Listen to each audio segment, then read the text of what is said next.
Now we have a tutorial in which we are going to basically learn how to calculate the electron-phonon interaction, okay, and combine it with SHA dynamical matrices, okay?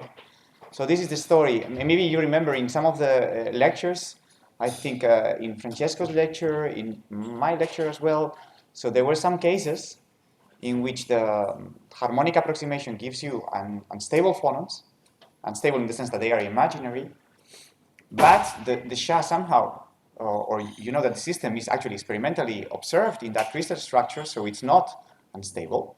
You calculate with the SHA the free energy Hessian phonons, and you see that they are positive definite. So in that sense that in this quantum anharmonic free energy that we are calculating, that structure is the ground state, right? Actually, it's the ground state observed experimentally. So then you say, okay, then you can have superconductivity, or you can have a transport, electronic transport, etc., for that particular phase, right? So this happens rather often, actually. So then, how do you do it? So therefore, if you want to calculate, I don't know, electrical transport, so because basically, as Giovanni explained this morning, you have the electrons have a finite line width due to the electron-phonon interaction, so this affects the electronic transport, the electronic conductivity, for example, or as well superconductivity. So, but you cannot do the calculations if the system is unstable in the harmonic approximation. So you need to do something, right? So we started doing these kind of calculations. I mean, already, I think the first application of the SHA that we did was in palladium hydride in 2013 already. And it was a system where the structure is unstable in the harmonic approximation, but it's observed experimentally. It's a rock salt structure. And actually, the superconductivity there was very weird. So we actually wanted renormalized phonons to really be able to study the superconductivity there. It's weird in the sense that, well, maybe I'm going to speak too much then if I start telling you this story. It's weird because if you remember Giovanni's lecture, okay, eventually.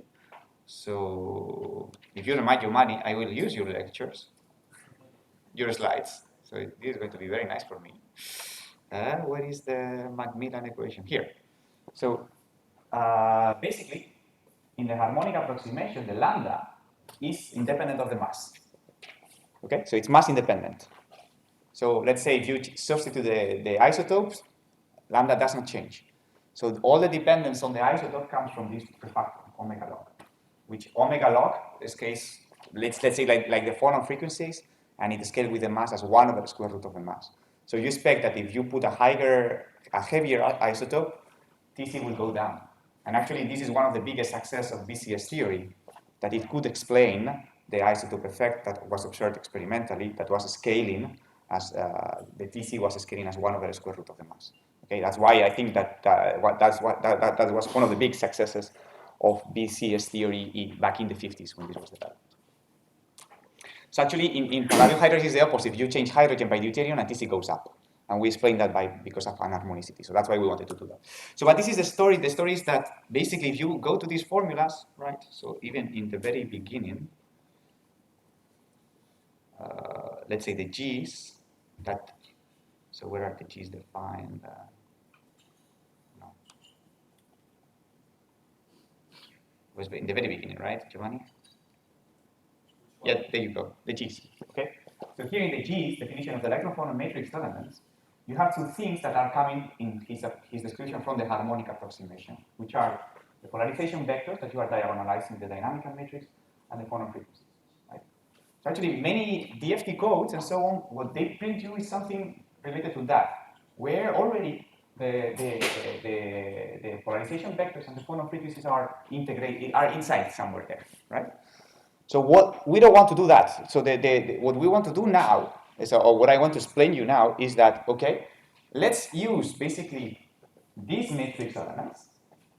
Okay, here there is no dependence on anything that is related to the phonons. Okay, so this is the derivative of the Consham potential with respect to a displacement sandwiched between two different Consham states. Okay, so this is independent, let's say, of the phonons. This is the linear approximation on the electron-phonon interaction. Okay, so there is nothing that here Depends on the phonons. What depends on the phonons are these two variables, the polarization vectors and the phonon frequencies.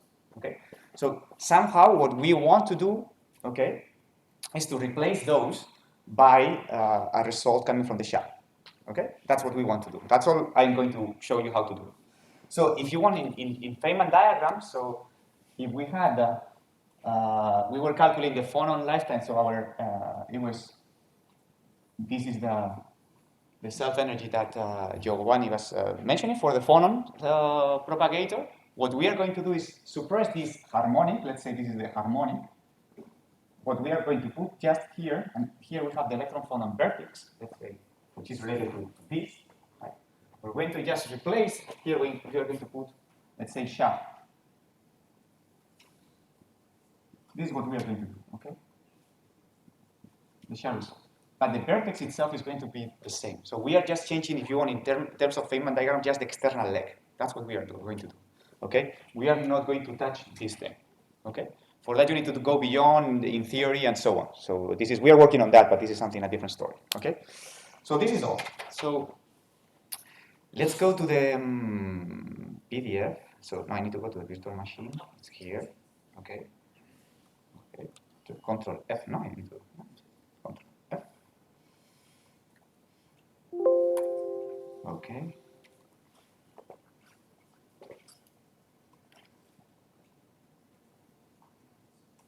So basically, I will go already into the questions first. That I think I have a question here where I wanted to show you what we want, what I want to calculate. Okay.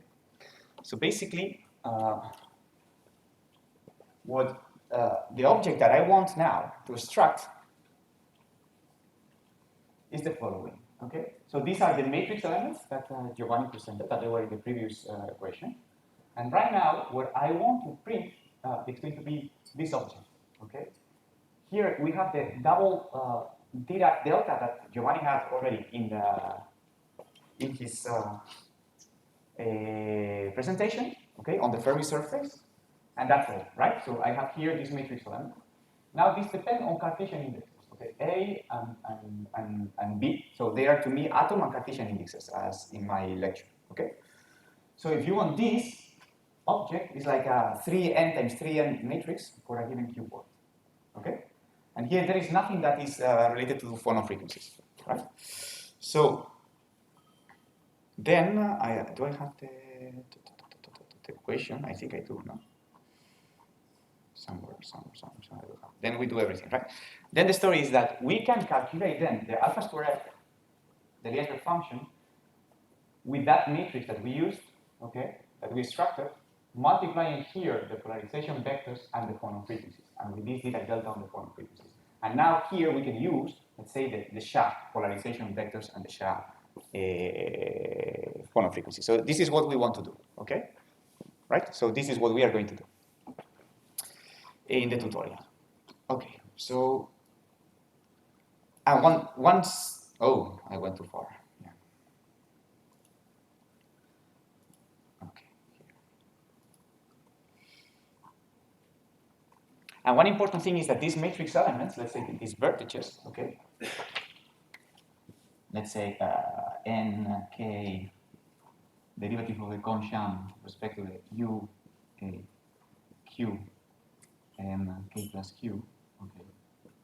These matrix elements are already calculated in density functional perturbation theory loop when you do calculate phonons with Quantum Espresso, for example. So basically, we are going to use density functional perturbation theory in Quantum Espresso, standard way to get this, right? So this is, we don't need to write any code for that. So Espresso has this already. So basically what I'm going to use is an old version of Quantum Espresso, okay, this version, 5.1. Okay, very old, I'm sorry. I tuned a bit to get this information out somehow, what we need. Okay, so it's nothing very sophisticated, okay? So, but basically it's a bit tuned, and we are distributing it within the SHA, I think, so you can download it. I hope you have downloaded it and compile it, okay? So basically, today I'm not going to run the SHA today, right? So I'm going to run Quantum Espresso, this modified version of Quantum Espresso.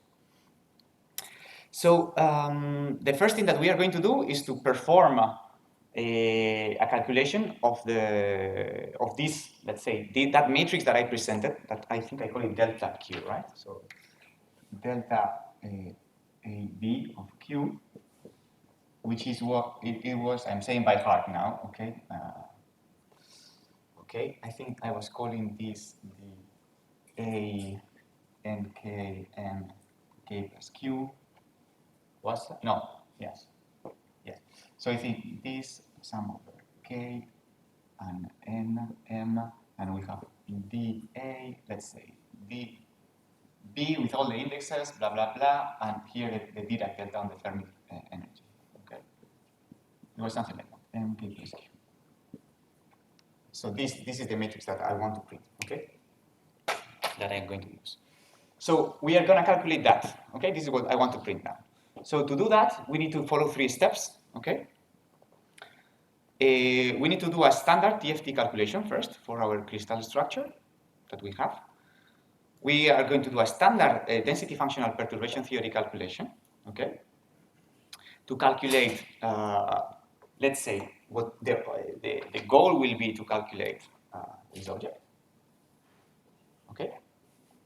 Let's say the derivative of this, okay? And then we will do, as a third step, a non-self-consistent calculation of the band structure in a fine K-point grid, okay? So we are going to calculate the constant states, okay, in a finer K-point grid. Because as Giovanni said, it's very important to converge these, let's say, all these sums with the K-point grid that you have, okay? So we are going to do that not with binary interpolation, that right now it's getting very trendy and I think it's very efficient, and you will hear about that in the next tutorial, okay? We are going to do it just non-self-consistently, okay? So do you know the difference? So what is non-self-consistent? So if you have done a standard DFT calculation, you have your constant potential, and then you can diagonalize it at any Q, right? So basically you can construct it and diagonalize it at any Q you want. And in this way, we can have the band structure. So when you are plotting, calculating a band structure, this is what you are doing. First, you do a DFT to calculate the density, so you have the good potential, and then you diagonalize it at any Q point you want, okay? Non-self-consistent. So this is, we're going to do the same, basically, and then we are going to calculate these matrix elements, and we are going to print them, okay? That's what we are going to do.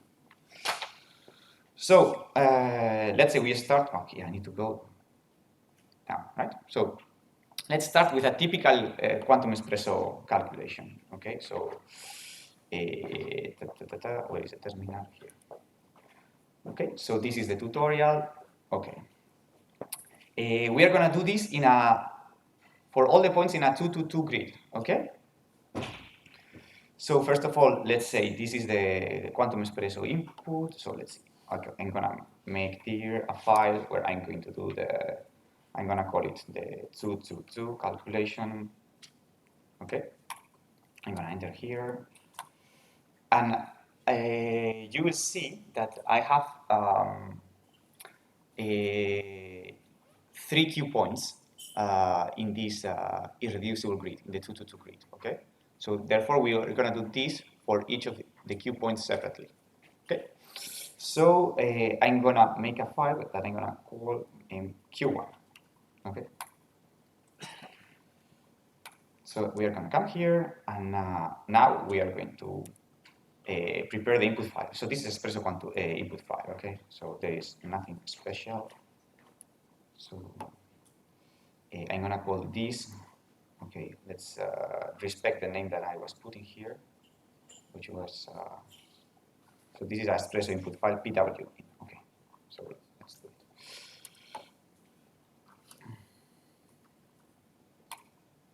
Okay, so let's start copying and pasting these things. Does this work? Yeah, great. Okay, I don't know if this comment will work or not. Do you think if we can comment this way or not? Yes. Yes? Okay.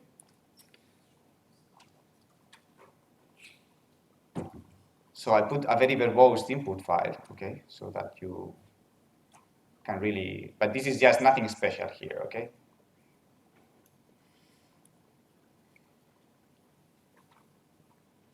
So basically you see all the parameters that we are going to use, okay? So basically, this is a typical espresso calculation. I mean, this is not as cool on quantum espresso, but basically the calculation is SCF. Here, just put velocity high, calculate the forces, the stress tensor. Okay, yeah, one important thing. So I need to tell where the pseudo potentials are, and I'm telling that it's in this folder. So I need to copy the pseudo potentials here. Okay, so I think I provided,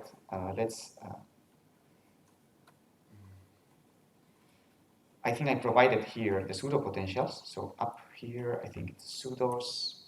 I think they are here, right? So let's copy both of them, put them here. So we have the pseudo potentials here, and let's continue with this. Okay. So this, I described the crystal structure in Quantum Espresso style. I mean, I'm not going to enter here into the details. This is FCC, this is the lattice parameter involved, blah, blah, blah. Here I use this energy cutoff and this one for the density. This is not these are not converged parameters, okay? So these are not converged parameters. We use smithing and this blah, blah, blah, okay? And we use, here we describe the pseudo potentials, here this is the lattice, and we use this K-point grid, which is still not converged, okay? Okay, so if we want to run the code, so we have the command, this is Quantum Espresso, okay? There is nothing special about it. So we run it, let's see if I guess the path. So be careful with the path. So probably you have installed it somewhere. I think it's in the home, right, Theo? So basically it's in the home, right? Like that should work, right, in my case. So I don't know, what is your path in your case? Yes. Right? I think it's, I have it there in installing this computer. I don't know where you install it in your computer, right? So what's going on? Okay, no, it worked already. Did it finish correctly? Or we have problems here? Okay, I think it's, yeah, it's complaining because of the comments. Okay, yeah, sorry. So let's edit a bit the file. I was very verbose here, right? So, but what it doesn't like is the following, right? I think what it doesn't like is this. Yeah. Yeah, these lines I should remove. So, I mean, you know what they are. I mean, I think I put here the, no, where did I go? Oh, shit. Where did I go? Here, I mean, here in this link here, you can see all the parameters, okay, of Quantum Espresso. So this is not a Quantum Espresso school, but you can get all the parameters there. Okay, let's run then. Now, probably it will work. How fast this is? Or is very slow, or is going to be fast? Yeah, okay. So it basically did the calculation, right? So you have here a temporary file that I call it TMP. This was in the input. This is where the potential is stored, okay? The constant potential is stored. Okay, so we have done the first step. Now we are going to do phonon calculation. And for that, we are going to do use this input file. I think I'm calling it ph.in.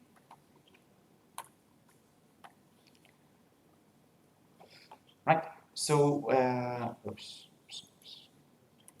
So we'll read here better what we are doing here. So I'm going to calculate for I'm going to tell him to do the calculation for a 2-to-2 grid of Q points. Let's say this grid of Q points in the Brillouin zone. This is the prefix, blah, blah, blah. Where is the stored the potential? This is how I'm going to call the result. It's harmonic dim. I'm going to call it this way. These are the mass of the atoms. Mass. This is, I think, one was palladium, so it's palladium, the mass of hydrogen. This is where I want to save this object. Okay. This thing is telling you that I want to calculate it for a grid of Q points. Okay. And the grid is 2-to-2. Okay. This is what I'm telling here. This is, okay, when it is doing density functional perturbation theory, there is also a self-consistent loop. Okay, I'm using this as a threshold. Maybe in a proper calculation, you should increase this number. But I'm going to do this calculation just for the first point. So I'm going to start for the first point in the list to the last point in the list. Okay, so I'm going to just do it once. Good, so let's run I think this is going to be maybe a bit slower, okay?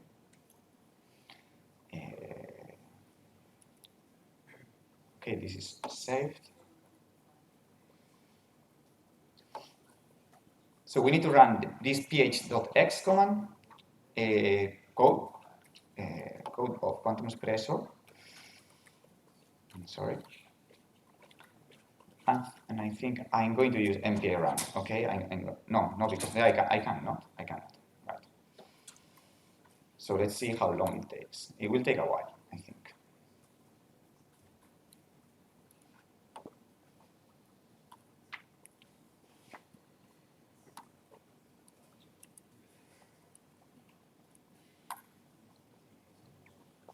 So let's see, because this virtual machine is a bit smaller, slower than this computer. So, I mean, it will take I think it will be one couple of minutes, right? So basically right now we are calculating the harmonic phonons, right? So it's already did the first mode, two mode, now the second modes, and so on.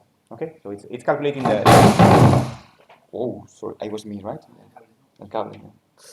Okay, sorry.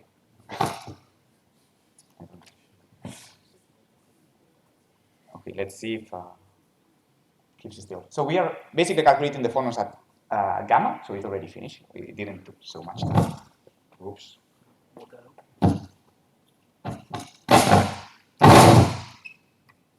Me paso al otro micro igual, ¿no? Por si acaso. Si no, te lo meto en el bolsillo bien, que no toque nada. Vale, vale. Espera, demasiado. No, está. Okay, so basically, do you hear me now? The mic? Right, okay. No, it's not from here as well, right? So it's okay. Good, so basically here already, this has finished, okay? So already here we have the dynamical matrix calculated. Where is it? Here, okay, at gamma, okay? ¿Eh? Vale, sí, lo quitamos y hablo por ahí. Okay, so we have the harmonic dynamical matrix calculated at gamma, okay? So we can have a look at it if you want. We already seen, I think in Lorenzo's tutorial, we saw some dynamical matrices in Espresso format. So basically here is the dynamical matrix. Well, actually, this is just for you. So you remember dynamical matrix is something like a force constant, right? Divided by square root of MA and B. What it is printing here is just this part, okay? For a given Q, okay? Not the masses, for you to know. And here it is diagonalizing, okay? So basically, as you can see here, so we have right? So we have here these are the acoustic modes, these three, they have a very low frequency, and we can see that they are the acoustic modes because what it is printing here below, okay, this thing here is the polarization vector, the phonon polarization vector of that particular mode for a given atom divided by the square root of the mass. Okay, this is what it is printing there, and it's renormalized later, so it's normalized. Okay, but this is what it is printing, and this is proportional to the displacement, okay, of that given atom. Proportion. This is what it is printing. So we see that these are translational modes because both palladium and hydrogen, this is the vector for palladium, and this is the vector for hydrogen, they are basically the same, right? So we know that these are the acoustic modes. Okay, so their frequency has to be 0. They are not 0 exactly because for numerical reasons, and Quantum Espresso at this moment, it does not impose that. And this is actually a good check. So if they are very different from 0, your acoustical modes, this means that your calculation is not converged in terms of K points, cutoff, for sure. You have problems, numerical problems. Okay, so this is something important to check eventually. Okay, good. So this is already very standard so far, okay? Very standard so far. So now we need the third step that I was talking about. Right now we want the code to print this, okay? To calculate that. So how did I call this file? I guess it's, let's see, elf-in. Okay, so let's start editing this one.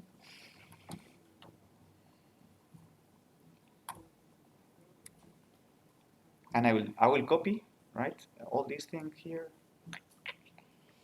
Okay, down, down, down.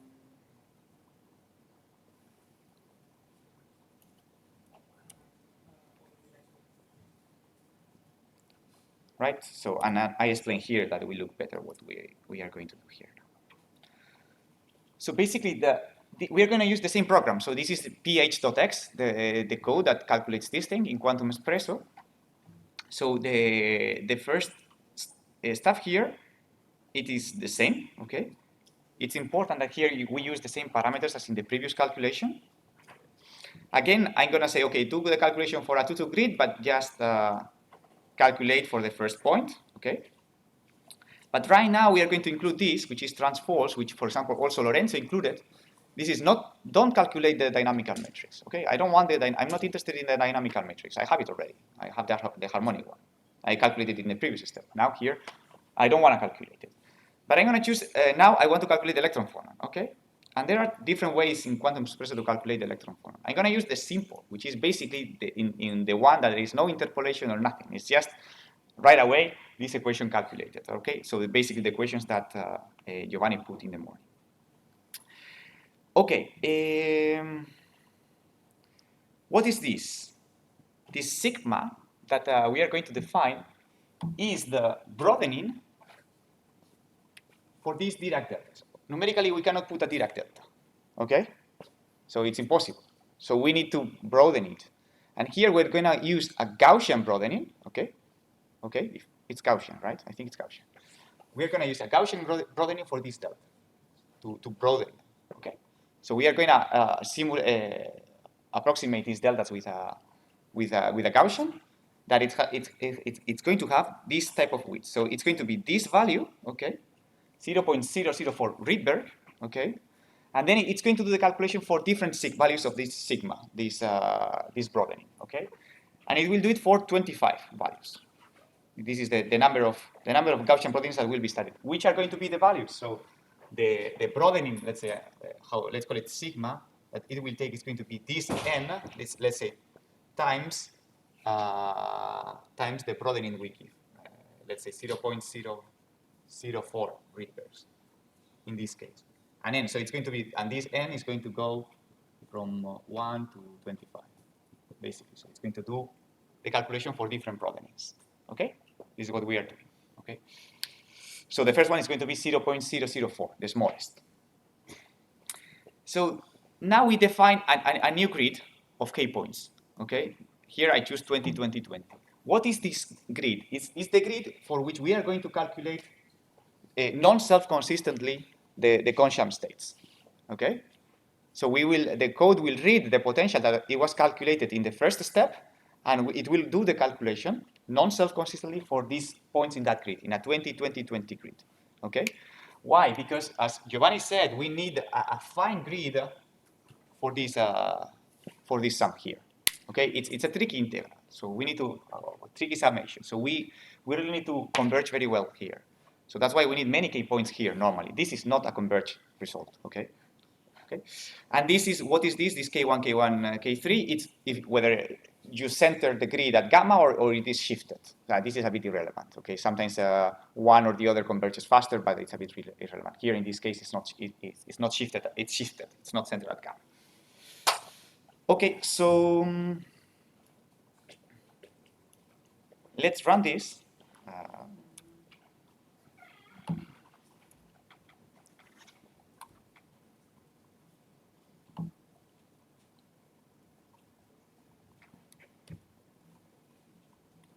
Let's run this. I think it should be fast.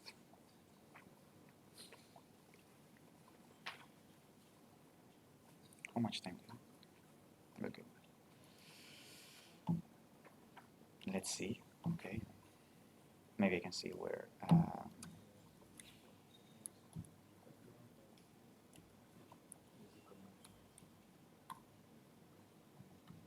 No, it's started to make noise, this computer.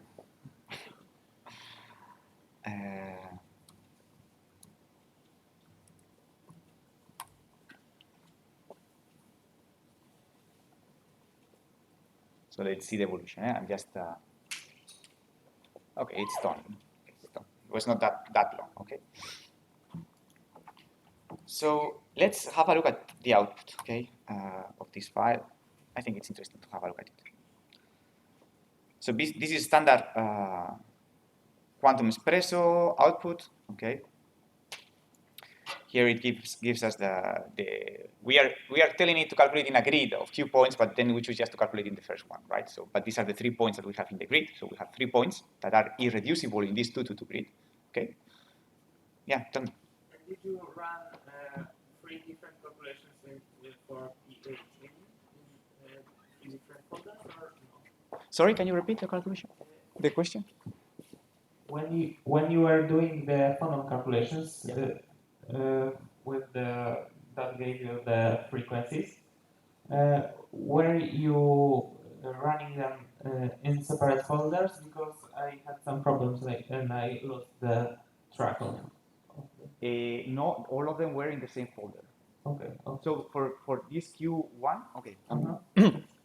For this gamma calculation, I was doing everything in the same folder. You have to do everything in the same folder for a given Q point. Yeah. But did you already run the 3 points? No, not yet. Okay. No, I haven't done that yet. So Okay. yeah.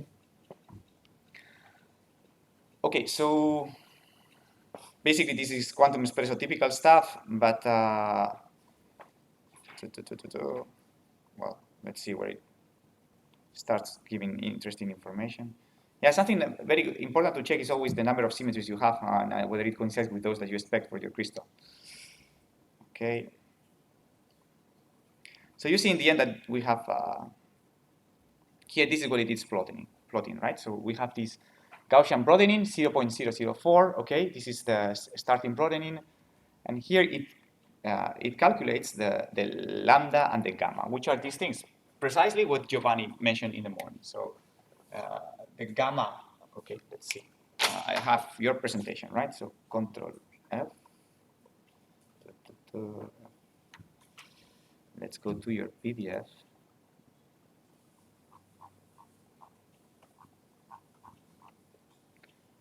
Where do we have this? It was very in the end, right?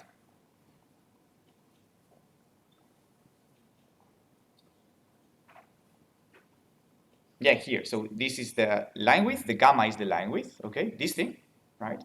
Where it's going to calculate. Well, it's not using this equation. It's using this one. Okay, this one. It's using this one. So this is what it is printing: the gamma and the lambda. Okay, this is what it is printing for that Q point. So you see, it depends on the Q point and the mode. Okay, and this is precisely what we have here. Okay, so this is for mode 1, this is the lambda, this is the gamma. It's interesting, this number here. I don't know if you know, this is basically the nesting function that was described here. So already Espresso calculates this nesting function here. It's basically, this is this story without that. It's that. So it's something, I think it's important if when you are describing electron-phonon, nesting, blah, blah, blah, so you have it right away there. So actually, I realized that it was printing that pretty late in my career, actually. So, but it's good, so it's there. Okay. So then we do the same for the next broadening. We chose 25 broadening, so it's going to do the same for all of them, right? So blah, blah, blah, blah, blah, and right, whatever, right? Whatever. So we have everything for all the broadening. Good. So here also, if we did it correctly, so we should have also some other files, okay? These files here. Okay, this first one, and these are not in the standard Quantum Espresso, these are not printed, only the first one. So that's why this is a modification of Quantum Espresso. This is what the modification that I'm providing here it's entering. So this is basically a summary of what we had before. I think this is printed. So it's basically the same story. Here it is printing, I think, the phonon frequencies, if I'm not mistaken. Well, not really sure. I'm not really sure now. But the one that we are going to use later is this one. Okay, so this one. This is the one that we are going to use. which is not standardly printed by Quantum Espresso, and this is the following. So here it gives the broadening, the broadening that we have at this moment. This is the density of states at the Fermi level, calculated with that broadening. Okay, so it's basically in this equation. Where are you, Giovanni? Here, this value. Okay. In the correct units, let's say per spin. Okay, so this is what it is given here. And then, where am I here? And then it prints this matrix. Okay, so it's printing this matrix. This matrix is complex. It's an Hermitian matrix, but it is printing. I don't remember now the order. I guess this is 1 1 element, 1 2 1 3, blah blah blah. Okay, so this is given, and this is doing it for all the. This is the matrix is going. Then we start with the next smearing. Okay. Then here it's giving the density of states calculated with this smearing at the Fermi level, and then this matrix. Obviously, this matrix depends on the smearing we have, right? So for each smearing, we have a matrix like that. Okay. So and then with all this, the next smearing, and so on and so forth, right?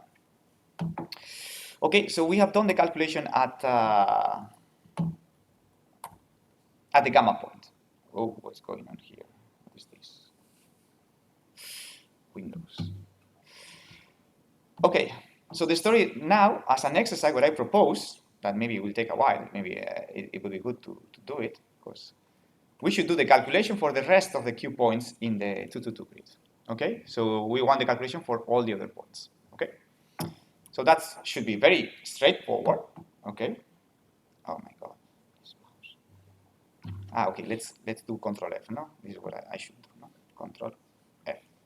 Sí, cambiar. Okay, so basically what we are going to do is to make... so I know there are 3 irreducible Q points in this 222 grid, okay? So this is already set in the output of the pH file. You could already see how many Q points were in this grid, okay? But eventually there is some utilities. I mean, there is a code which is called kpoints.x given by Quantum Espresso that can tell you how many irreducible Q points you have for a given Bravais lattice, for example. Or, I mean, you go to the crystallographic books or the Bilbao crystallographic server and you can see how many irreducible Q points are for a given lattice. Okay. So let's create Q2 and let's copy from Q1 the input files, so all the input files to Q2 and also the pseudo potentials. Right, and let's do the same with Q3. Let's make dir 3.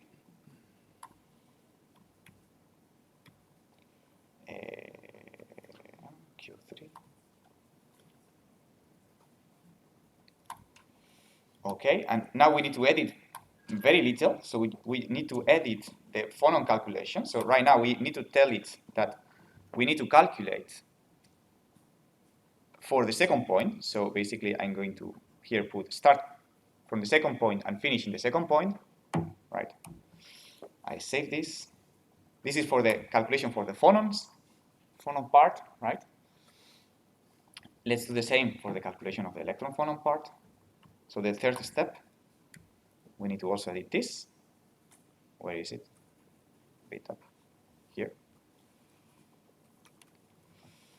So this should be ready. Okay, I'm gonna edit. Okay, so maybe I'm gonna start running the stuff here. Okay, because it will take this is gonna be slower. Okay, so first of all, I need to run the Quantum Espresso. What was the name of the bin pw.x. Let's run it. Pw in, pw out.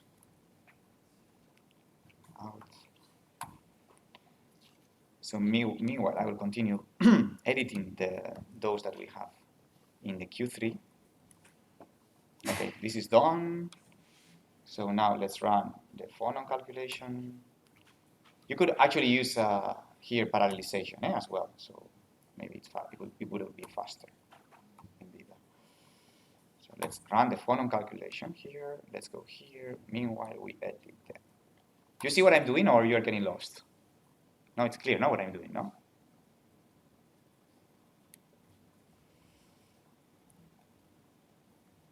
Oops. Oops.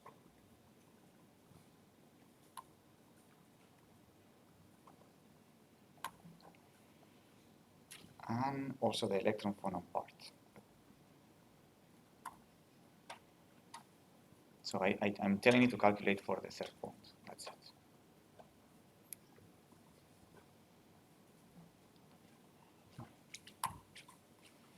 Okay, this is still running. Okay, let's try to burn this computer. I'm gonna run. I think it has, I don't know how many processors it has, but it doesn't copy this way. Copy, paste. In principle, you shouldn't do, it's not necessary to do SCF for every single Q point, okay? You could have it somewhere else and you could copy and bring it there. But I like that instead of if you are starting having problems, I don't know, maybe, or overlapping stuff. So it's better maybe sometimes, and it's so fast in this case that there is no actually any problem here. So let's run also the phonon calculation for this one.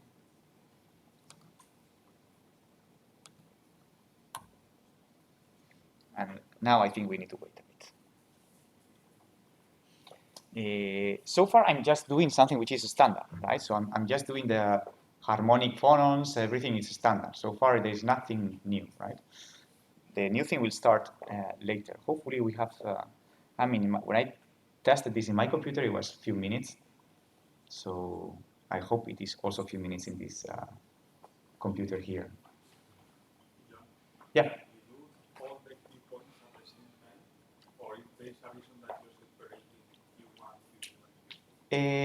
No, you could do it everything in the same time, but I sometimes, yeah, there is no reason to do it separately. You could do it everything in the same time, but I have the feeling that sometimes if you start corrupting the things, or maybe to me it's more clear if I do it separately. I prefer to do it separately eventually. Also, it's faster because you get to parallelize over Q points. Right. So somehow actually you're parallelizing in Q points as well. So which is always a good idea. So you could submit all these jobs to the cluster eventually separately, and then you are done. So yeah, let's see. I mean, let's see how it is this going.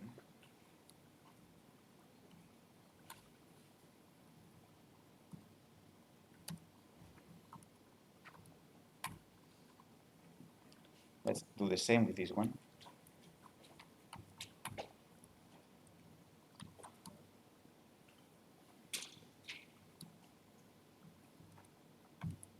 So where we are, so okay, so I mean the first one will finish soon. We are already in the fourth mode.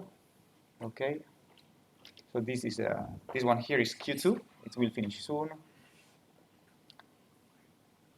And the other one, let's see, it's going a bit slower. So why it is slower here? Because this visible Q point has less symmetries. So when we are in gamma, so the Q point has the full crystal symmetry, but when we are outside gamma, this is not true, and the symmetries depend on the Q point. So this is, Martin is our expert in symmetries. We call this the little group, right, of the Q point, no? Yeah. Right. So the symmetries you have for a given Q are those of the little group of the Q points, so which are the symmetries that live invariant this Q point, which are less than those that leave the full crystal invariant, or gamma, eventually. Okay? Okay, the first one is finished. So now I need to run the electron-phonon part, okay?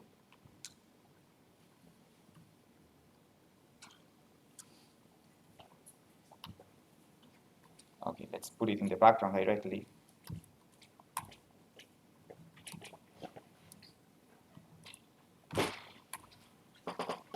So you see, it's written here, band structure calculation. This is what I'm telling you by the non-self-consistent calculation. So basically, it is doing the non-self-consistent calculation right now, right? That this is what it needs to do this calculation. So, and you have to do that for every Q point because you need the band structures, or let's say the Consham states, in all K and K plus Q. So this depends on Q as well. So it's not valid to do it just once. No, you need to do it for every single Q. You need to. It's a different non-self-consistent. It's a different grid. So you are doing the non-self-consistent calculation in a different grid. Okay, this also finished. So let's run the electron-phonon calculation.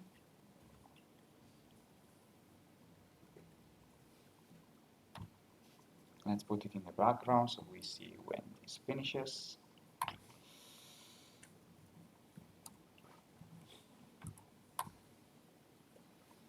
So, yeah. So let's see. Yeah, this is going to be more slow. But I think it should finish in a few minutes as well. So,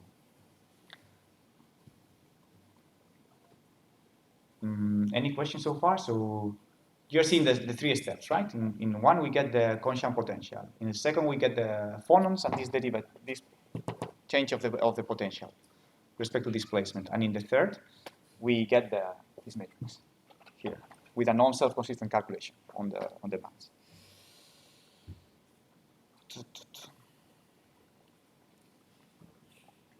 I think it should be fast, huh? Are you doing the calculations meanwhile together with me? Yeah? Good.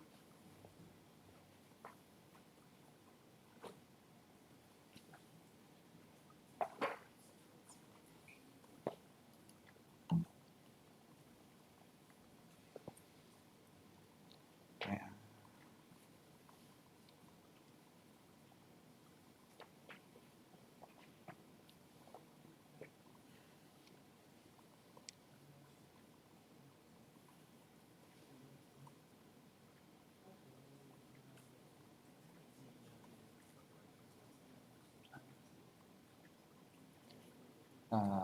I think it will finish. Don't worry. Don't get impatient.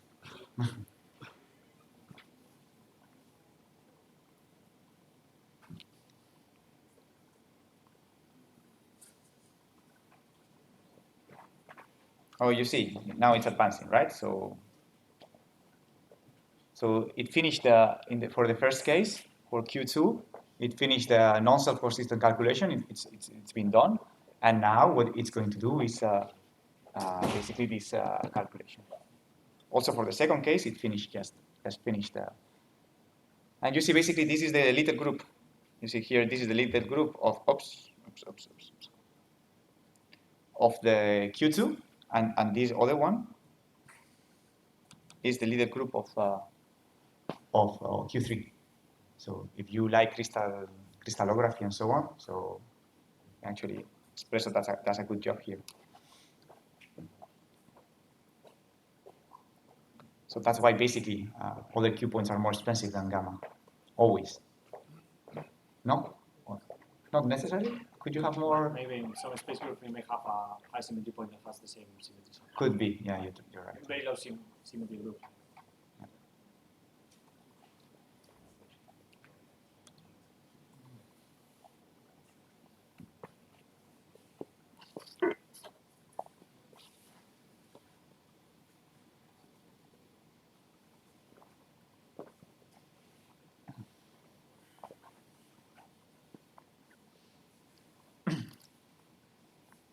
Okay, yeah, so already this one is done. Good.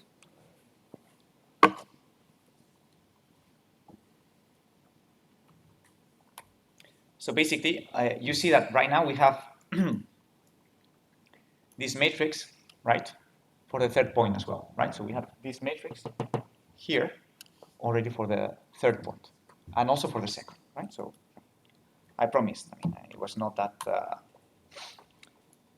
that one. Okay. So basically, right now we are ready. We have all the ingredients to do the calculation at the in principle the harmonic level, right? But we have a problem here, right?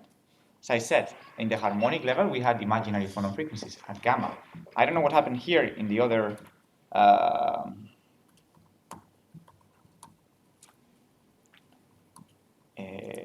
harmonic into, okay, it's Freg, no, it's not omega.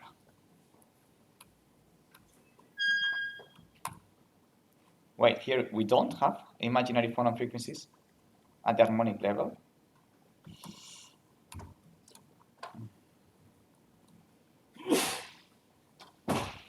Here we do, for example, in Q3 we do, right? So, I mean, we cannot really do anything here, so we have a problem. And we know the system is stable, it exists in nature. So we need to use the SHA to renormalize these things, right? So, okay, so I think this is what we need to do next, in principle, is, okay, we have a problem here. We want to study the superconducting properties, for example, or the electronic transport properties of this material. We cannot do it. So, but this material exists.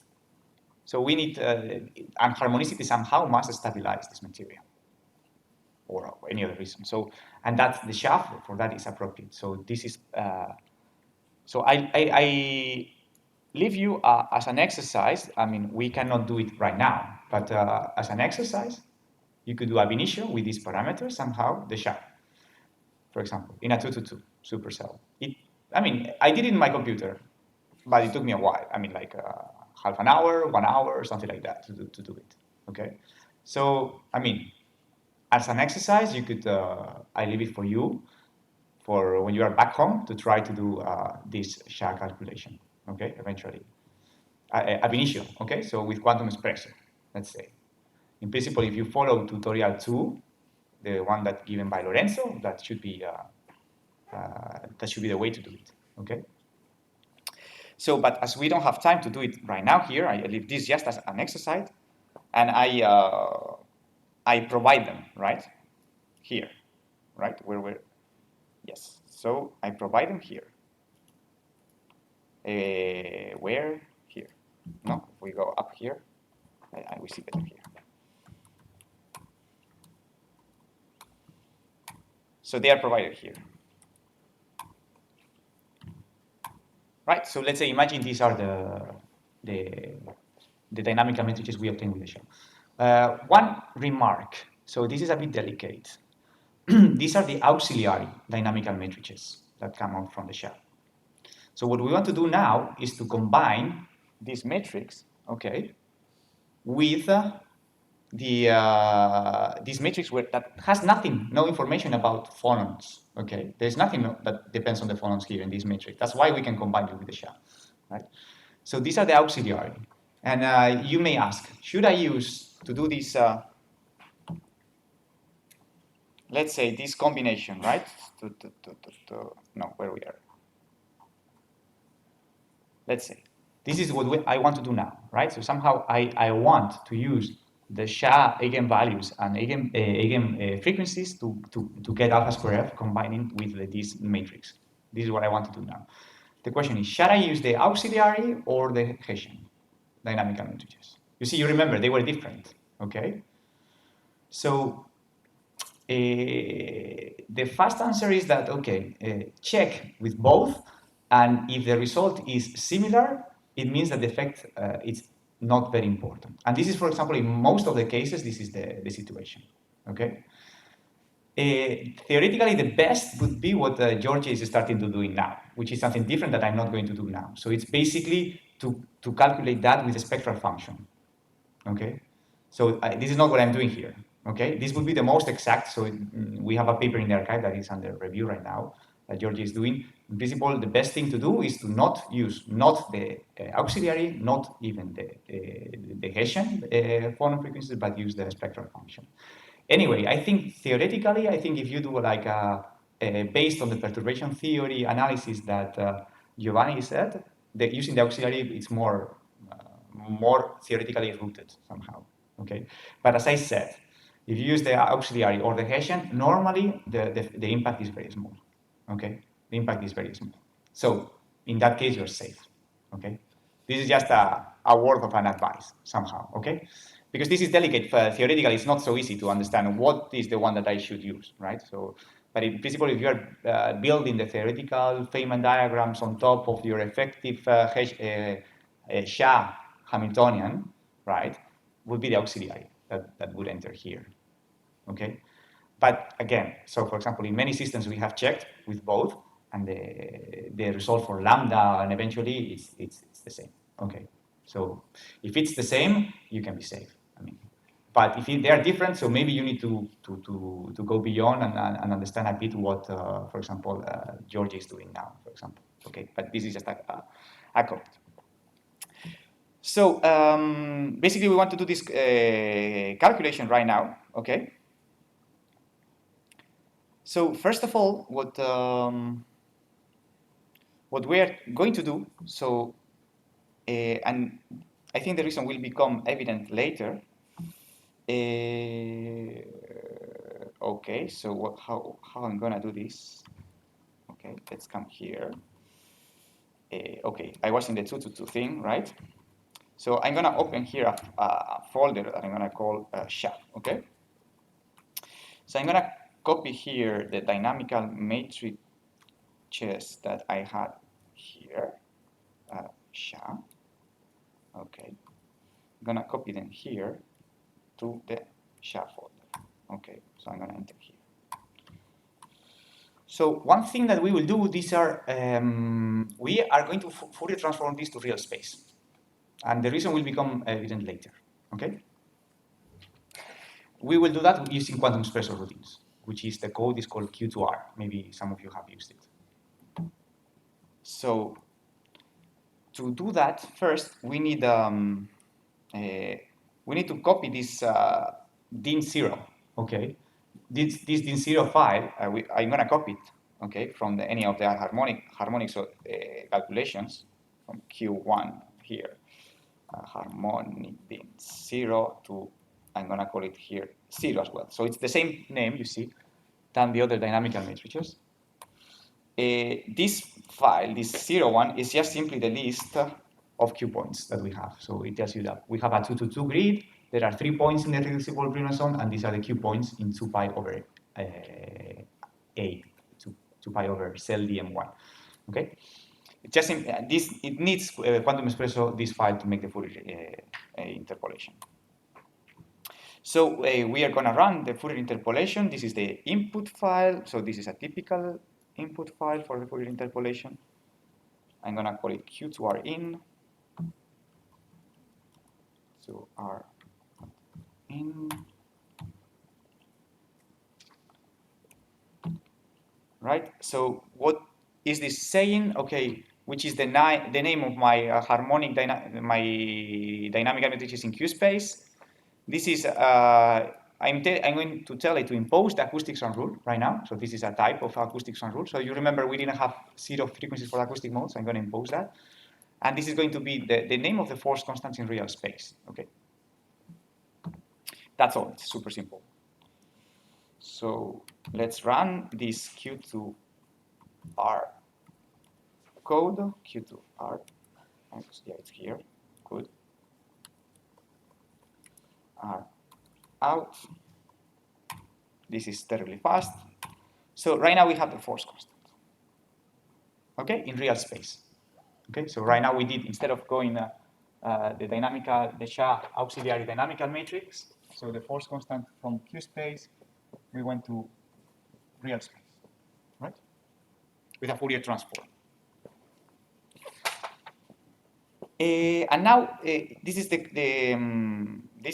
code that we are going to use now. Okay. It's the one that actually is going to do this calculation. Okay. It's going to do this calculation. And this code is not, so far the codes that I have been using are provided by Quantum Espresso distribution, although they've been slightly modified, okay? Some of them. But now the code that we are going to use is this one, okay? That this is not provided by Quantum Espresso, so this is a code that we wrote. But, okay, let's see, the input is this one. Right, so I'm gonna open it here. fc.in, I'm gonna call it like this. I'm gonna copy everything here. and I explain to you what in the PDF we'll see this better. Okay. So basically, those of you familiar with Quantum Espresso, this code is based on Madina.x. Okay. What is this going to do? Okay. So basically, again, we are telling the code to impose the acoustics on rope. Okay. We are giving the masses of the materials. Where is the file with the force constant that we created in real space? We want to use this SHA. Okay. Then this is the prefix that we need for the files where we store this this matrix. Okay. So basically, I'm telling it that this is the prefix. So I'm telling that they are here. So I need to copy them, right? So let's do that before we forget. So let's copy.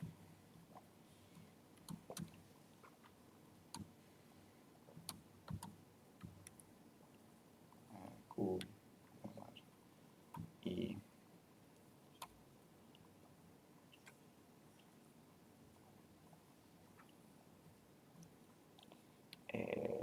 Oops, I'm gonna do it manually because I don't remember the name of the file.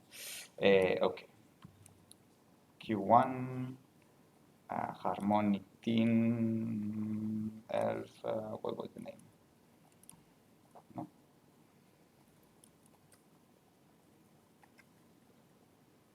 Yeah, exactly. Harmonic 1.elf.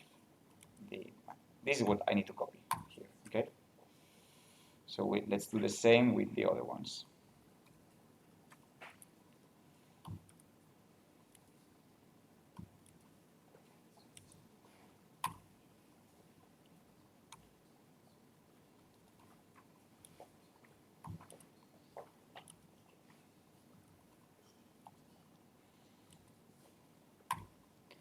Okay. So now they should be there in this file. So we have here the force constant, and we have here these files where this matrix is going to be written. Okay. So then you see here it defines another broadening. Okay.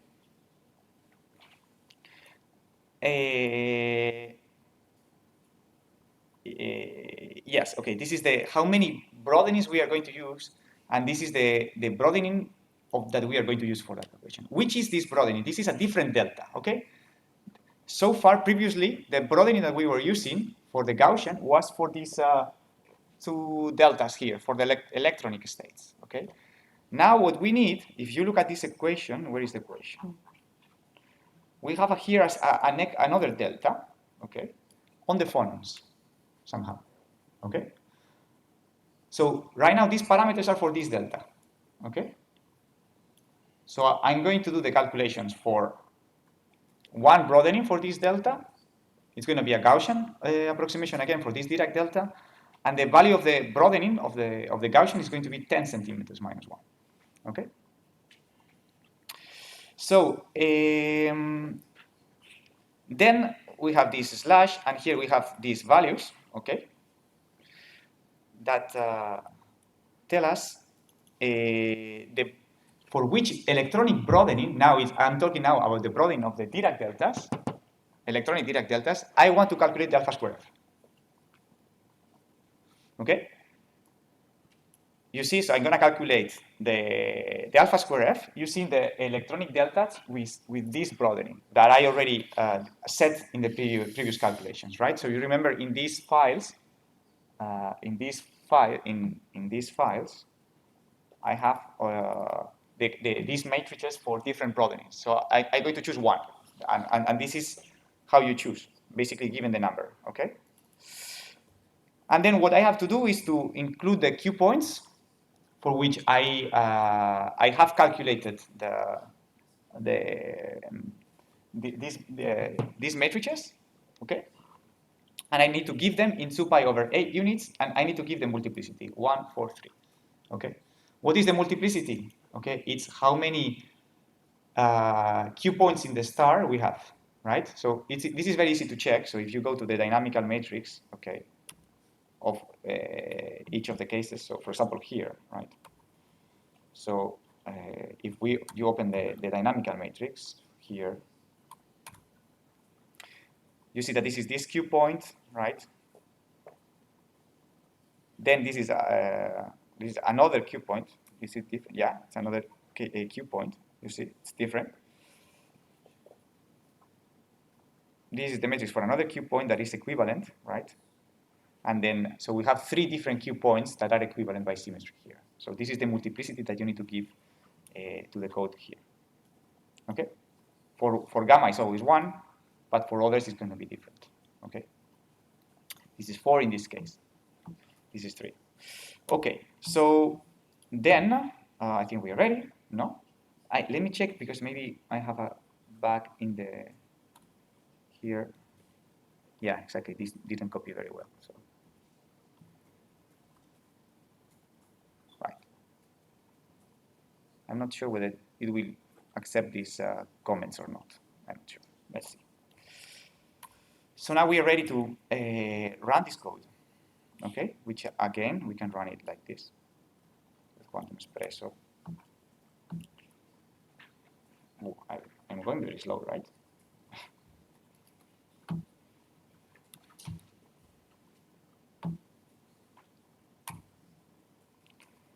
So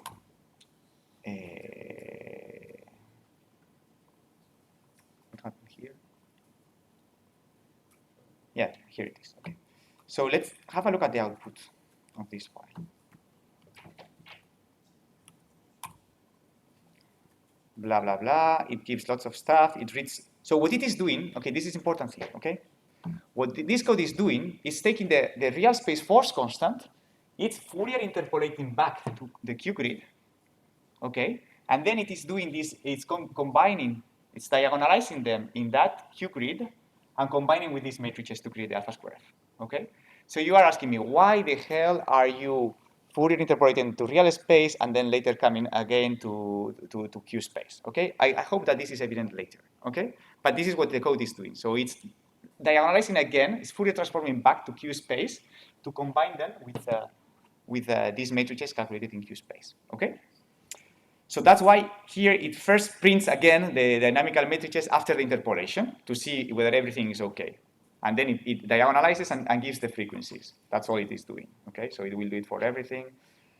Right, then it checks, it's reading this file, and it checks, okay, the Gaussian broadening coincides with the one that I gave in the input, yes. So then it reads the matrix, and it starts calculating the gamma, the lambda, blah, blah, blah, okay, for that mode, right?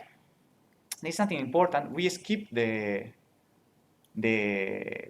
gamma point because the gamma point has numerical instabilities due to the fact that here, if you remember Giovanni's approximation, here in the proper equation here, plus omega. And this omega, we are neglecting it here.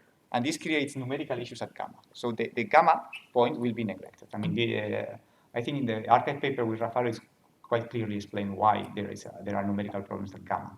And therefore here we will escape in the calculation the gamma point radically. So basically we do the same thing for the next Q point, blah, blah, blah, and it gives you the lambdas and the gammas and the frequencies, right? See, frequency, gamma and lambda. Now these frequencies are positive because are the SHA, okay? So right now I'm recalculating this with the SHA frequencies, okay? And for the third as well, I have the same story, right? So again, we have positive phonon frequencies. I have the line width and I have the lambda, okay? So here it makes some tests, blah, blah, blah. Actually, it tells you the contribution of the lambda to each atom. So I think this is something interesting. So this is atom 1 and 1. Normally, the diagonal terms, you can define lambda in atom basis, actually. So it tells you the atom 1 with 1 gives this contribution. And here, these are the off-diagonal terms, which normally are small. Not always, but normally are small. And this gives you the lambda contribution of the hydrogen-hydrogen contribution, okay? Okay, then it gives you which broadening you choose for the phonon Dirac delta, and with that, it makes some tests. For example, it calculates the integral, it calculates the phonon density of the states. It should be 6, the integral. It's not far. calculates lambda, omega log, these parameters, and it starts then calculating the critical temperature with these semi-empirical formulas that Giovanni mentioned. So this is the result with Macmillan equation for different values of the mu star parameter that we also use it here as a parameter, right? And then it calculates again with another semi-empirical formula, which is the Alan-Dines modified formula. They are slightly different, okay? In principle, if the electron-phonon coupling constant is small, both are the same, or they should be the same. But if the electron-phonon coupling constant is large, the Alan-Dines modification it works better, okay? And that's it. So this is the code, okay? I mean, these values are random. I mean, I got this number. This is completely, I mean, it's not at all converged, this calculation, right? So in this way, right now, we are calculating the alpha square F and the electron-phonon coupling and TC and so on with SSCHA phonon frequencies, okay? And SSCHA polarization vectors. Also, the polarization vectors is important. Don't forget about them. Don't use the harmonic ones. No, they change. So the SSCHA optimizes the polarization vectors. Okay. So that's it, right? So we have alpha square F. Actually, well, I think I don't have much time. So actually, you can plot it. And you can do plots like that. Let's leave this as an exercise, okay? So you can plot the total alpha square F. And as I said, here also, what we have here in these files. So this is the alpha square F total one, calculated with 10 centimeters of broadening for the phonons. This is the alpha square F contribution of atom 1, 1. So the diagonal element with 1, 1. This is the contribution with 2, 2. And you could actually plot them, right? And this is a nice way. So you can see in this plot that, for example, atom 1 is palladium, and the other one is hydrogen. So you can see that here, this peak here comes from palladium, this peak comes from hydrogen, and the rest come from hydrogen, actually, right? Also, when you plot here, this lambda of omega that we plot is also given by the code, right? Is this 5 here. That it tells you when lambda is basically the total lambda is the integral of, this equation was given by Giovanni. Correct, right? I didn't forget any factor. I think this is correct, so I think this is this one. So what we are plotting there with this lambda int that, basically we are, instead of integrating to infinity, we are integrating to omega. So we see, right? So we see the contribution at each omega or how lambda is increasing, right? So let's say when this is infinite, this is equal to the electron-phonon coupling constant, right? So you see, this is the lambda omega. So you see, for example, these low energy modes, they contribute this much to the electron-phonon coupling constant. This is the one that contributes the most because this is increasing a lot, for example, right? And so on and so forth, right?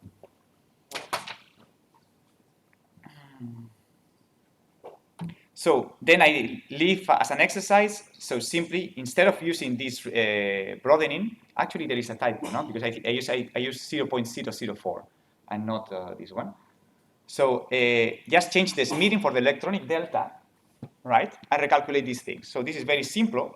I don't want to do it now, but it's simply in this input file. So you just change here the electronic broadening that you want. Okay? Simply that. Tell me. I have to channel this broadening value. So how do you select this value? Okay, I will tell it later, okay?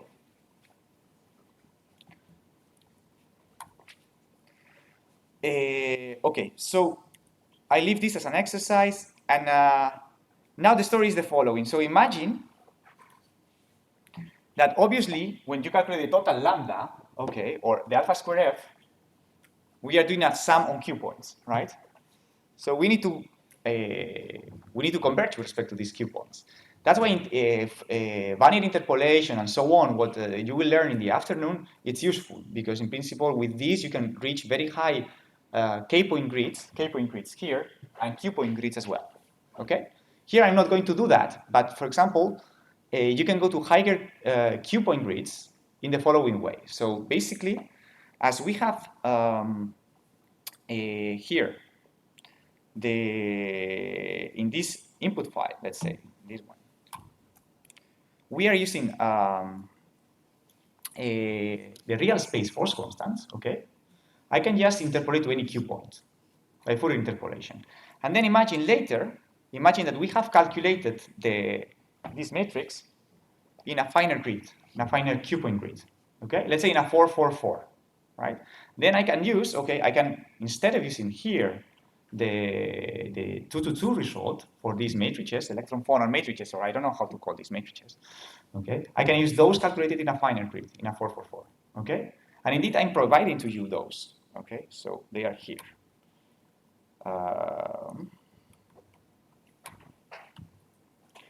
You see here in this matrix, this folder here, you have the calculations performed in a 4-4-4 grid. Okay, so there are 8 irreducible Q points in that 4-4 grid. If we enter in one of them, so you see that I did the calculation and you have the output file, right? I did it myself. So you have it here provided. So you have here again these matrices, those here. Okay. So eventually, what we can do, I think I have time, right? So let's prepare it here. Okay. So basically, right now I'm going to do the calculation, the same calculation of alpha square f, but using a 4-4-4 grid for the electron-phonon matrix elements. Okay? But with the SHA phonons interpolated from the 2-2 force constant. You follow me what I want to do now, right? So basically, let's make open a new folder. Let's call it 4-4-4. Okay. 4-4-4. Let's copy from the 2-2 SHA. Let's copy the input file. I'm gonna copy the force constant, which will call, I don't remember.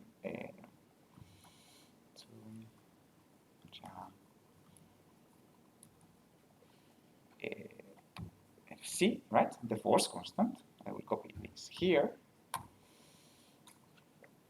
And okay, what is the name of this? Yeah.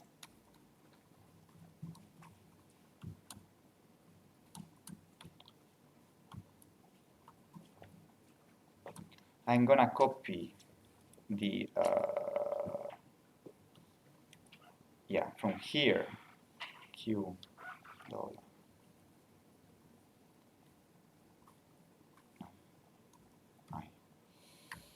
So I'm gonna copy all of these matrices, right, that I have there.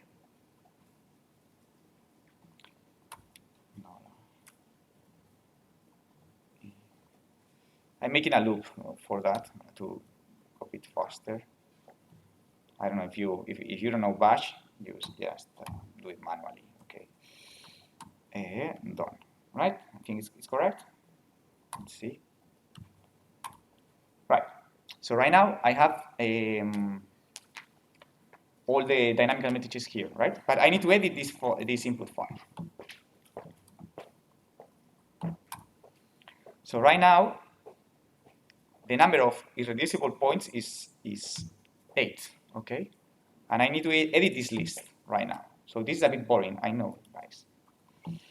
But you know, I'm getting old-fashioned, so I do it in the old school, guys, these things. So we need to know which is the Q point, okay, for each of these lists, and we need to know the multiplicity, okay? So we need to edit these things. So the gamma is gamma, that's for sure, okay? But now, which is the 2? I know you need to do these things a bit manually. So I need to know how many Q points are in each of these dynamical matrices, okay? So here we have, this is repeated, the first one and the last one is repeated, in this case, bat, b, iru, lau, bo, 6, as bisor, 9, okay? Sorry, I'm teaching you to count in Basque. So this is the second point, right? and this is 9. Okay. So we need to do this with all of them. I'm sorry, this is very boring. Maybe you can script. I didn't do it, so here we have Badbirula. Okay, this is the one, and we have 4. Let's do the same with 4.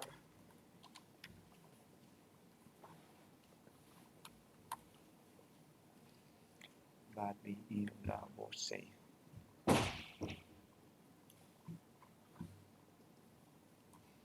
Say. Let's go to 5. Oof. Okay. How do we count this? NL, right? Right, so it's 24.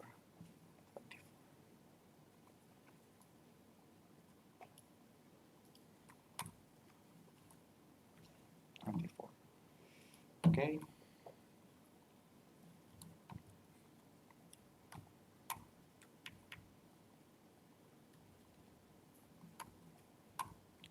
So this is 12. Yeah, I'm taking 1 because I know the first one and the last one is repeated. Okay. Yeah. Sorry. 12.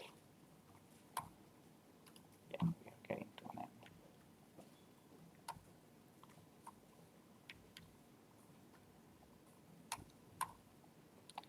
So this is 3.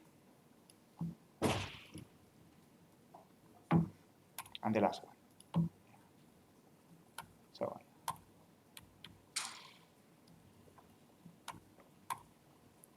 So it's 6, right? Are you sure the second is 9? Okay, count them. 10, 14, 20, 44, 40. Sorry, I got lost. Hammar, okay. No, I miss. I have one extra, right? Yeah, 9 is 8. 9 is 8, right? Okay. Yeah, so you should count. I expect in total 64. 8 times 4 times 4 times 4, which is 64. So this sum should add to. So let's double check that. I trust Lorenzo fully, but.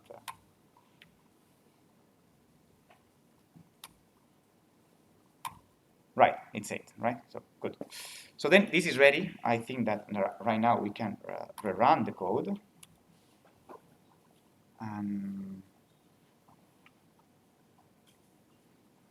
Right.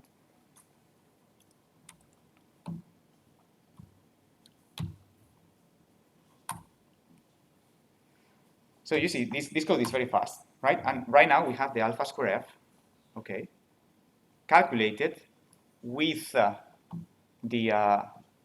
let's say this matrix calculated in a finer grid, okay, and the SHA dynamical matrices in this 444 grid were obtained by Fourier interpolation, okay. And now this alpha square f it will be different from the one. Do we have no plot here? No plot, right? Yes. So plot. Okay, it's many years that I don't use no plot. Let's see if I manage to.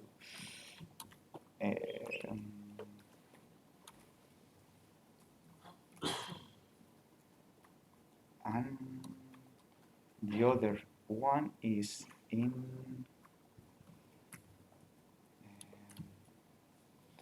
Let's see.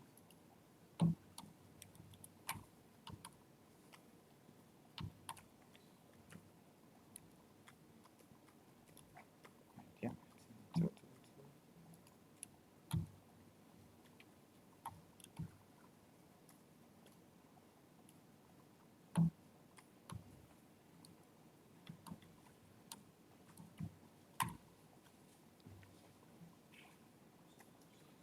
So you see they are different, right? The two of them are different, very different. So this means that you are not converged in the Q grid, right? At least in the 222, for sure not, right? Why we have more peaks? Because we are calculating the the phonons at a different, and in more Q points, right? So therefore, remember that we have a Dirac delta in the equation. This Dirac delta in the equation that we are approximating with a Gaussian, right, of 10 centimeters width. So therefore, we have, let's say, peaks when we hit a phonon in this Q grid that we are using, which in this case is a 444, right? We have like a contribution to the alpha square F. And that's why we have more peaks in the one that we have just calculated. Okay? Okay? So the total lambda probably is very different as well. So maybe I can plot as well. Do I have time? Oh, I'm running out of time. Okay. Maybe you can plot the total lambda and you will see that the total value of the lambda is different as well. Okay? So one needs to converge in this Q point grid as well. Okay? Right? But that's why we went to real space, because with the SHA, getting the SHA in a large supercell can be sometimes challenging and difficult. But in this way, you can do the electron-phonon calculation in a bigger Q point grid. Okay? And maybe these things will be are much more efficient with Vannier interpolation and other type of interpolations. That is what Giovanni and Guglielmo will explain later in the afternoon. Okay, but this is the standard way, the simplest way of applying these things. And I mean, we've been using these things. So, but you need to check convergence in the K point grid and the Q point grid. Your question, which is the sigma for the electrons, right? That's a good question. So. Okay. So what you should see, imagine you plot lambda as a function of this smithing for the electrons, okay? You plot that. So this will be whatever, right? So normally it does something like that, okay?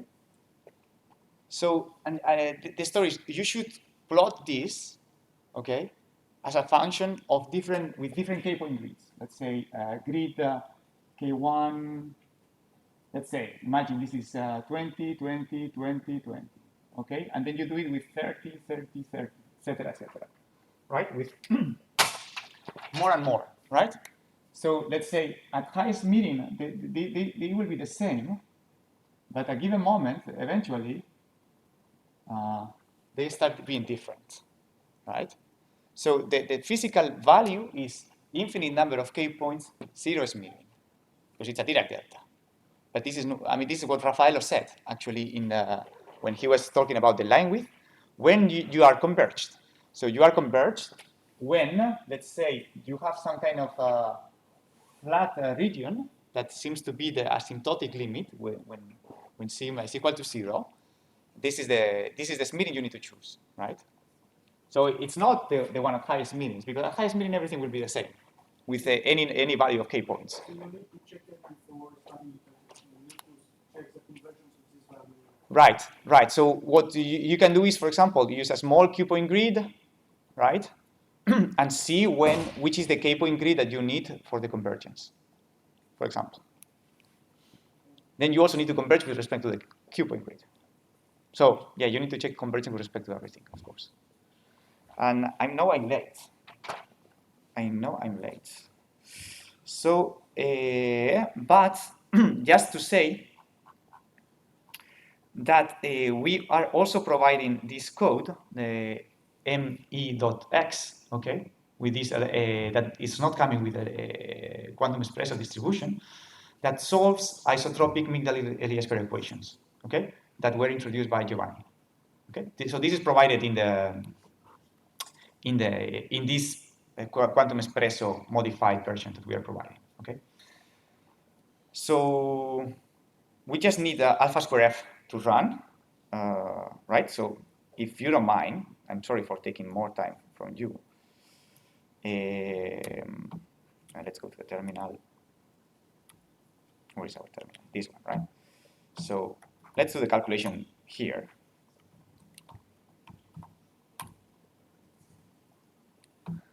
So which is the input file here?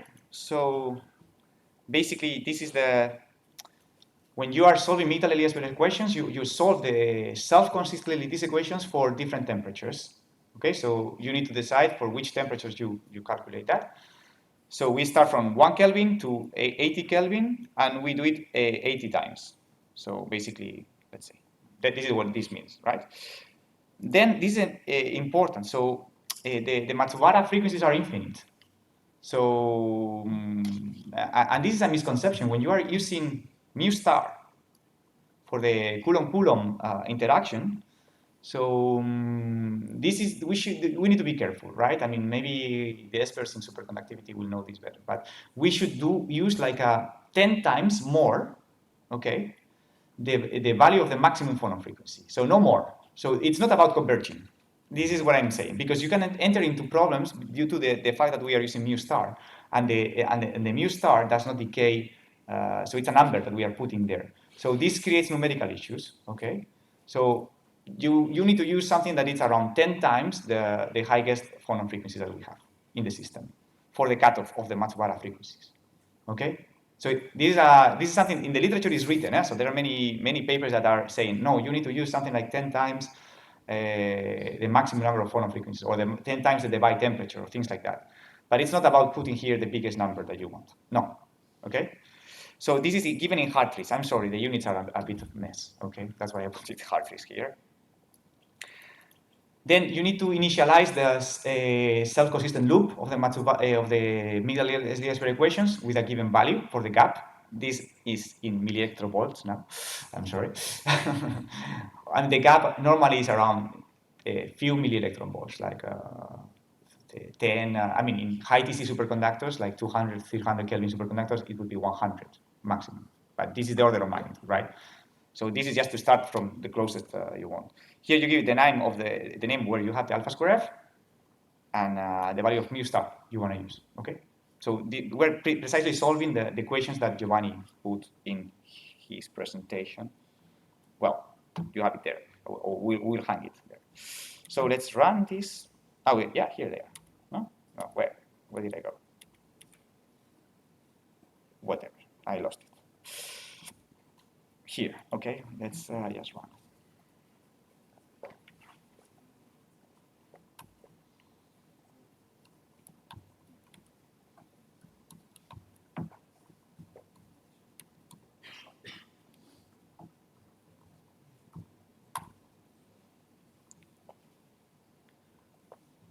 Okay, let's see if this is fast or not. Sometimes the first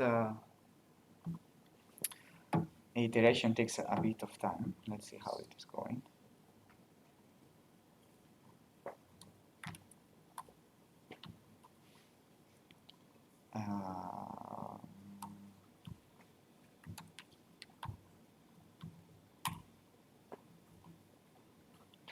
Oh, what's going on? Okay, the computer is doing something because it starts to make some noise. So this computer. The worst is the first temperature. So maybe we could have started from. Let's do something. Let's kill this, and let's start from a higher temperature, because I know pretty much where the solution is. So, and let's use less. 40.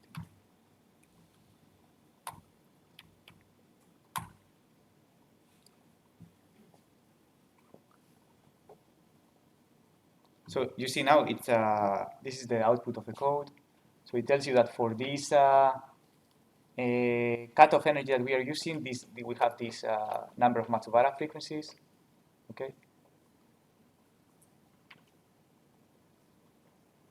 Okay. No, it's too small. No. Okay, sorry. No. Yeah. Wait. No. I'm doing something very wrong. Yeah, because I thought that TC was around 40, 50 Kelvin, but this was with the 222.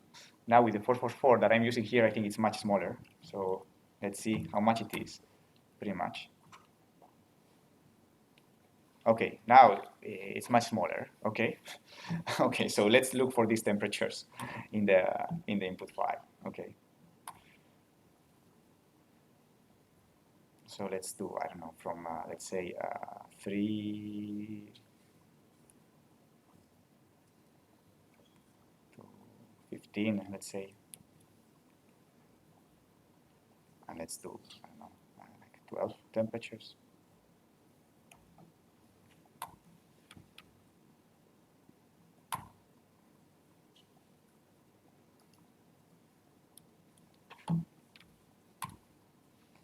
Yeah, now it will take longer. So it depends sometimes.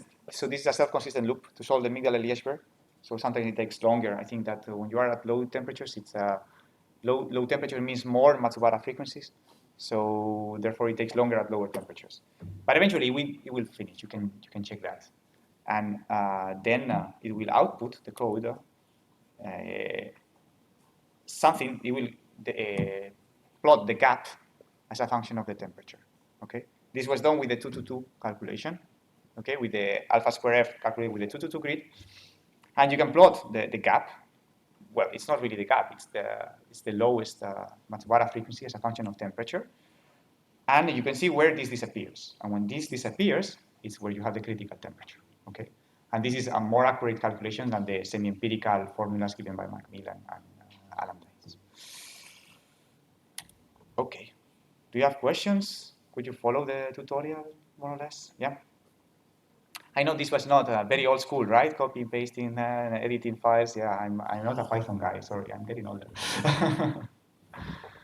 So yeah, I think it's going to finish soon. Now I think it's progressing, the code. It actually finished, okay? It actually finished.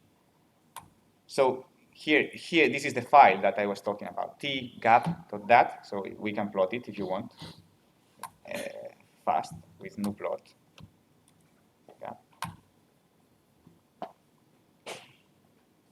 Okay, maybe let's put lines with lines. So you see, basically, right? So basically, it disappeared between, let's say, 9 point something to 10. So basically, that there you have. I mean, maybe you can include more temperatures. That's where critical temperature should be in this case. Okay, with these not converged calculations, as I said. So don't take this seriously. Good. So, do you have more? Yeah, you want.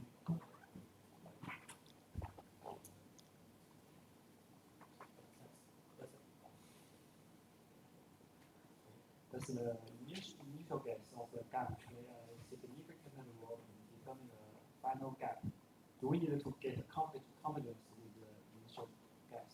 No. The initial gap is just to, if you are closer to the solution, then the self-consistent loop will be smaller. That's all. But no. In principle, it's independent of the initial gas.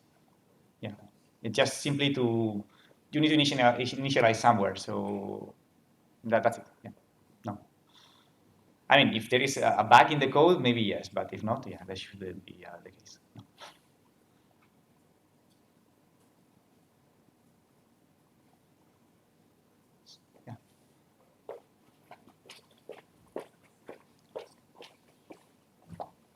Thank you for the tutorial. I have a question. In production runs, should we use Hessians or? Yeah, that's a good point. So sometimes this is a question. I mean, I tell you our history, okay? So the Hessian story, we started thinking about that. When was that? 2017, 18, right? And previously we were using the auxiliary ones for this type of calculations, right? In H3S, palladium hydride, we used the auxiliary ones. And then after we discovered, the Hessian, what should we use, right? So, because it's not, so then we checked, for example, in H3S, lanthanum H10, these compounds, palladium hydride, it doesn't make a difference. So yeah, maybe you can find like half a degree, or in lanthanum H10, I think the difference is around 8 Kelvin, something like that, up to between 250 Kelvin. So it's relevant for lanthanum H10. For H3S, it's also very relevant. So it's maybe few Kelvin in some cases. Now we have a new calculation by George in hydrogen where you see a big difference if you do the Hessian or you see the auxiliary. So there is a difference. Then you are not sure. So I would say that if you do formally, theoretically, everything in terms of theoretical development based on the SHA effective Hamiltonian, you should use the auxiliary ones. But the best would be to use, and this I'm not explaining this today. You should use maybe the spectral function somehow. So actually, the alpha square f, it's not this equation, but can be written in terms of the spectral function. Okay, so I mean, you can check George's paper in hydrogen in the archive. So it's yeah, I think it's there since a couple of months. So there we have expression for alpha square f that uses the spectral function. I think that would be the most exact thing that you should do. So, but this is only relevant, I think, no, Georgia, you may agree, right? When you see differences between the auxiliary and the Hessian. So if you see big differences, you say, what the hell? I have a difference of 100 Kelvin. It is the case pretty much in hydrogen. Then you need to start wondering, oh, maybe there is something here that it's a bit subtle with these things. And I would say that in that case, you need to calculate the spectral function and calculate the Eliashberg function with the spectral function, not with this kind of non-interacting pictures, because both the auxiliary Hessian and the free energy, they are non-interacting pictures for the phonons. So this would be my answer. So, but this is our experience. So in H3, lanthanum H10, palladium hydride, these things are not important. It doesn't matter, basically, for the final result, whether you use one or the other. But in this hydrogen system, yes. So you need to check. That my advice would be check with the Hessian, check with the auxiliary. If the result is similar, you're fine. If the result is very different, then you need to start worrying and probably go to this more extra step where you need to calculate the spectral function, and there is another equation. I don't know. Maybe I can go here to say. I mean, there is a paper. Maybe we can show it to you later. So where we have the expression with alpha square, which is not ours. I mean, it's in Allen's book is there. So that expression with alpha square with the spectral function. If I can make a small comment. Yeah. Maybe you can hear me. Yes, you have the micro. So so if the self-energy is small, the limit of the spectral function are Dirac delta in the auxiliary phonons. That's also another way to understand why, in principle, auxiliary phonons are the one that you should use.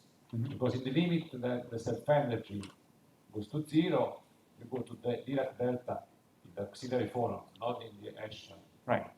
When they are different. They are different when the self-energy static is different from 0. In that case, it means that the self-energy is not negligible, and then that's why it's an indication that, I don't know if I'm explaining. Sure. Yeah. So, yeah. So in a sense, comparing the result of the SSCHA and Hessian is a way to see if the self-energy is doing something. Right. If self-energy is doing something, then maybe then do the spectral function. Right. So right. Exactly. That's how to summarize. Yeah. That's the message. Yes. Yeah. Very good.